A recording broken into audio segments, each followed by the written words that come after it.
തൃശ്ശൂരിൽ ആദായനികുതി വകുപ്പ് ചില സുപ്രധാനമായ നീക്കങ്ങളിലേക്ക് കടക്കുകയാണ്. CPM തൃശ്ശൂർ ജില്ലാ കമ്മിറ്റിയുടെ ബാങ്ക് അക്കൗണ്ട് മരവിപ്പിച്ചു. ബാങ്ക് ഓഫ് ഇന്ത്യയുടെ അക്കൗണ്ടാണ് മരവിപ്പിച്ചത്. ബാങ്കിൽ ഇന്നലെ ഇൻകം ടാക്സ് ഇൻവെസ്റ്റിഗേഷൻ പരിശോധന നടത്തിയിരുന്നു. പാർട്ടി നൽകിയ ആദായ നികുതി റിട്ടേണിൽ ഈ അക്കൗണ്ട് കാണിച്ചിരുന്നില്ല. വിവരങ്ങളുമായി മനോജ് സുപ്രധാന നീക്കങ്ങളിലേക്ക് കടക്കുന്ന ബാങ്ക് അക്കൗണ്ട് മരവിപ്പിച്ചിരിക്കുന്നു. ഇപ്പോൾ ഒരക്കൗണ്ട് മാത്രം മരവിപ്പിച്ച വിവരങ്ങളാണോ പുറത്തുവരുന്നത്? എന്തൊക്കെയാണ് തുടർ നടപടികൾ? എന്തെങ്കിലും സൂചനയുണ്ടോ? തീർച്ചയായും ഉമേഷ്, കഴിഞ്ഞ ദിവസം നടന്ന ഈ പരിശോധനയ്ക്ക് ശേഷമാണ് ഇത്തരത്തിലൊരു നടപടി സ്വീകരിച്ചിരിക്കുന്നത്. CPM തൃശ്ശൂർ ജില്ലാ കമ്മിറ്റിയുടെ അക്കൗണ്ടാണ് അതായത് ബാങ്ക് ഓഫ് ഇന്ത്യയിലെ കഴിഞ്ഞ ദിവസം ഈ പരിശോധന നടന്ന് ഇത്രയധികം തുക ഈ അക്കൗണ്ടിൽ ഉണ്ട് എന്ന് കണ്ടെത്തിയതിനെ തുടർന്നാണ് ഈ ഒരു നടപടി സ്വീകരിച്ചിട്ടുള്ളത്.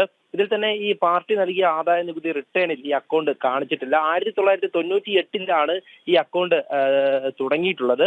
തുടർന്ന് വലിയ തുക ഈ അക്കൗണ്ടിൽ ഉണ്ടായിരുന്നു. 10 കോടിയിലധികം തുകയുണ്ടായിരുന്നു. ഇതിൽ ഇപ്പോഴുള്ളത് 5,10,00,000 രൂപയാണ്.